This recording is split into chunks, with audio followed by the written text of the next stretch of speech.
The Australian Jewish Association was the only Jewish organization invited to testify to the Senate Committee about human rights abuses by the Islamic Republic in Iran. What evidence did you provide in your submission to the Senate Committee, and what was your request? That's correct. Yeah, the Australian Jewish Association was the only Jewish organization in Australia to be invited to testify before the Senate Committee. And we had some simple submissions. The main one, which is that the IRGC should be listed as a terrorist organization.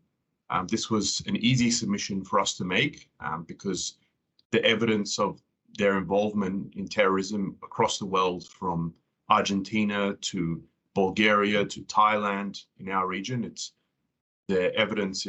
It all adds up over the years, and we really think even the Australian Jewish community here, we worry for our own security, because we know that previously diplomats associated with the Iranian regime have been accused of using their diplomatic immunity and transporting packages into countries, particularly in the Argentina bombing. So we think it's really important that the IRGC is listed as a terrorist organization. We want to stand with the people of Iran, and we want to support them in this. Some of the other issues we raised were concerning ties between Australia and the Iranian regime. We think that the Australian government, well, it's the weakest link in the West. Its response to the oppression going on in Iran has been much weaker than that in Canada, the United States, even the EU, Britain.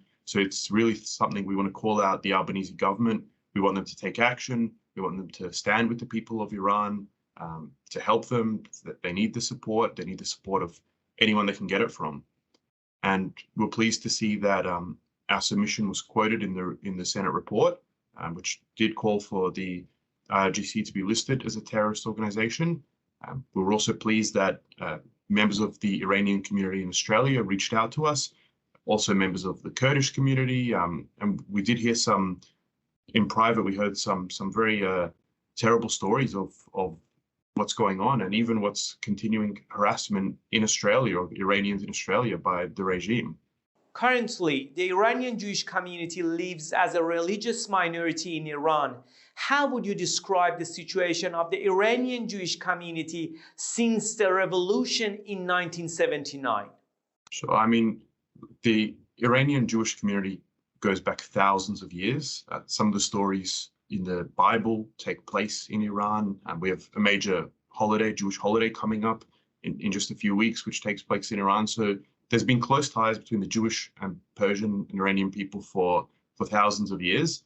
The Iranian Jewish community reached its peak at 150,000 people, but unfortunately, the Iranian Revolution has pretty much meant the death of the Jewish community in Iran. There's now less than 10,000 Jews there. Very early on in the revolution, the leader of the Jewish community was executed by the regime, Habib El-Ghanian, and we know of a total of 17 Jews who were executed by the regime. So the remaining Jews there do live in fear. There's slow immigration. It's not possible to leave. And even the people that do leave are often afraid to speak out because their families remain in Iran. We know there is oppression. The Jewish community that lives there, we see them as living in a sort of hostage situation where we are worried about their fate. Most of the 150,000 community, most of them now live overseas, whether in Israel or in the United States, particularly in Beverly Hills neighborhood, or even in Australia. That we know that there are several very successful members of the Jewish community here. So we're hoping for a future where the Jewish community and the Persian community can be united once more, and these close ties that have always existed can go back to what they once were.